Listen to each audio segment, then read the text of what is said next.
La diferencia entre interseccionalidad y discriminación múltiple como término en el ámbito de lo jurídico, yo creo que en realidad responde a una disputa donde se intenta de alguna manera cualificar esa discriminación y qué características tiene, ¿no? Aparentemente podríamos decir que cuando hay una discriminación múltiple, lo que se está haciendo es intentar diagnosticar cómo diferentes formas de desigualdad afectan a una misma persona, de manera simultánea, pero a una misma persona en un momento sin que haya más efectos que ese momento de desigualdad, que puede ser por el hecho de ser mujer y por ser una mujer mayor, por ejemplo, ¿no? Sin embargo, la interseccionalidad, y digo de nuevo aparentemente porque no siempre ocurre, ¿no?, llamaría a otro tipo de reflexión que tiene que ver con la idea de que cuando sobre una persona, sobre un cuerpo, recaen diferentes formas de desigualdad, a veces esta simultaneidad genera formas específicas de discriminación que son sistemáticas y que se repiten en el tiempo y que afectan de manera sistemática al mismo grupo social. Por ejemplo, hay un caso que está reconocido como discriminación interseccional, pero que yo creo que es como de lo más pedagógico en esta línea, que sería la situación donde las mujeres gitanas son perseguidas de manera sistemática en los supermercados. Son perseguidas por ser gitana, por el estereotipo de género en torno a una mujer gitana, pero también son perseguidas por el hecho de que hay todo un estereotipo con respecto de la comunidad gitana, de que si entra en un supermercado va a entrar precisamente para cometer algún delito, ¿no? Y esto está suponiendo que las mujeres gitanas que van cotidianamente a los supermercados sufran una forma de discriminación sistemática que afecta en concreto a ese grupo. No es que a una mujer en concreto tenga una discriminación múltiple en ese momento, ¿no? Y en ese sentido es un término con una dualidad interesante, ¿no? Por un lado, hay un acuñamiento en un momento histórico del término y es el momento en el que entra en las instituciones, entra en el derecho y entra en la academia, pero me parece muy importante que no olvidemos que ese término llega a la academia y llega a las instituciones porque llega a través de muchas activistas, especialmente feministas negras, pero no solo, que a partir de los años 80 entran en la institución, entran en la academia y que por tanto es un término que tiene que ver con una demanda de otra forma de análisis del poder, de otro mapa del poder. Eran feministas, la mayoría de ellas negras, chicanas, feministas lesbianas, muchas de ellas también feministas muy vinculadas a Centroamérica, aunque tuviesen sus carreras profesionales y sus vidas asentadas en Estados Unidos,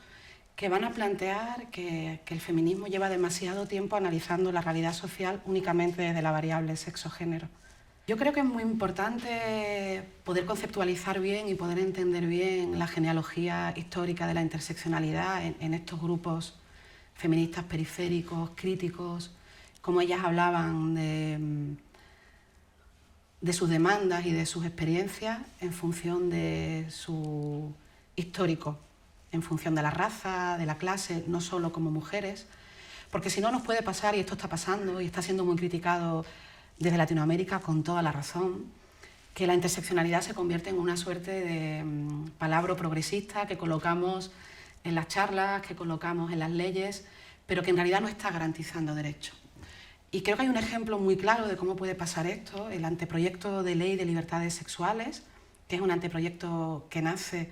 a raíz del caso de La Manada y que pretende poner el consentimiento de las mujeres, el consentimiento sexual de las mujeres en el centro, y que en su primer borrador no hacía ningún tipo de alusión a la regulación de la prostitución y que, sin embargo,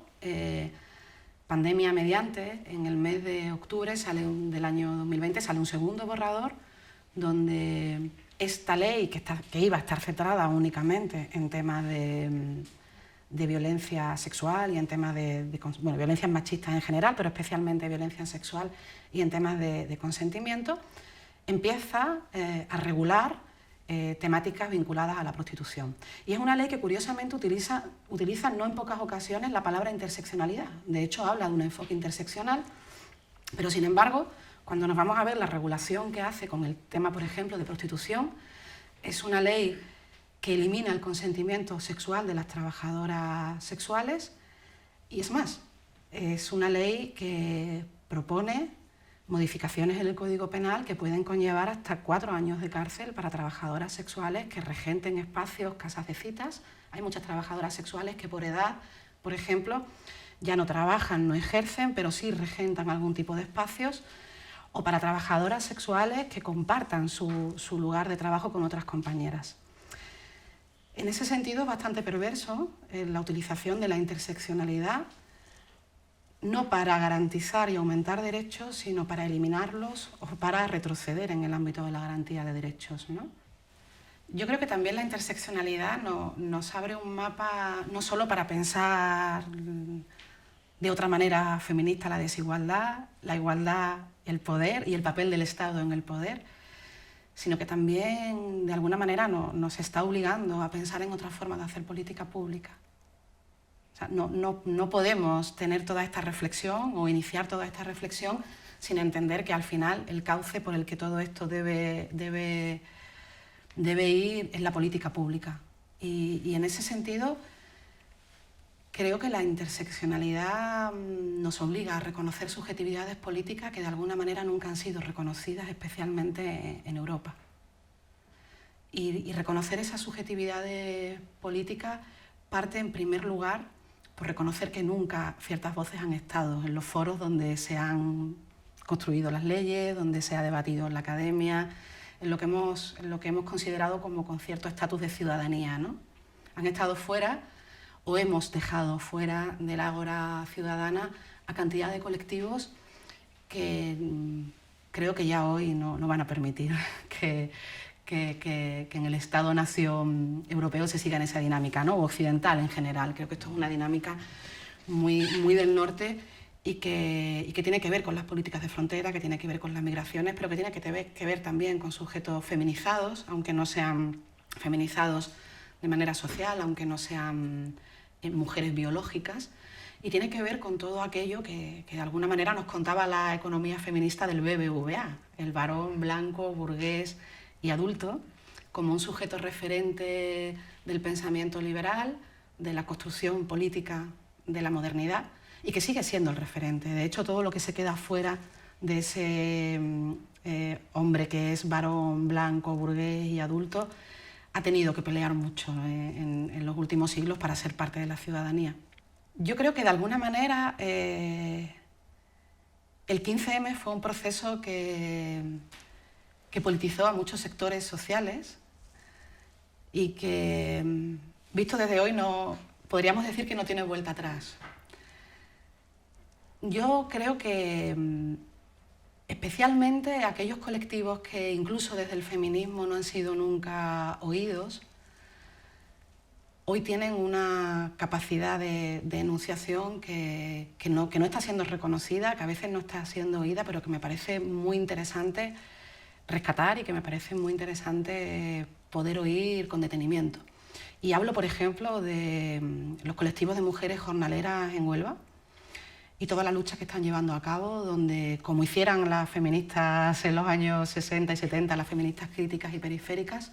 ellas tienen muy claro que su discurso no puede hablar solo de las relaciones de poder entre hombres y mujeres, ¿no? Y tienen muy claro, además, yo creo que esto que plantean es muy interesante,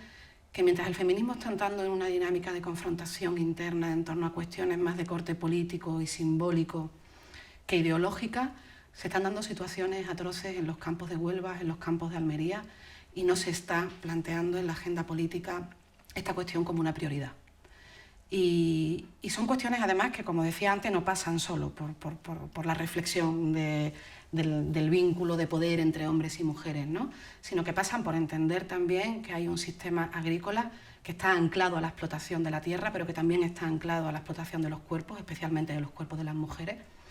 y que, por tanto, en la medida en que no incorporemos estas otras reflexiones dentro del pensamiento político feminista, difícilmente vamos a poder meter dentro de la agenda la problemática de las jornaleras de Huelva, pero no solo de Huelva, de Almería, de Lleida, y tiene que ver, ¿no?, con una reflexión sobre el modelo económico y sobre la agricultura intensiva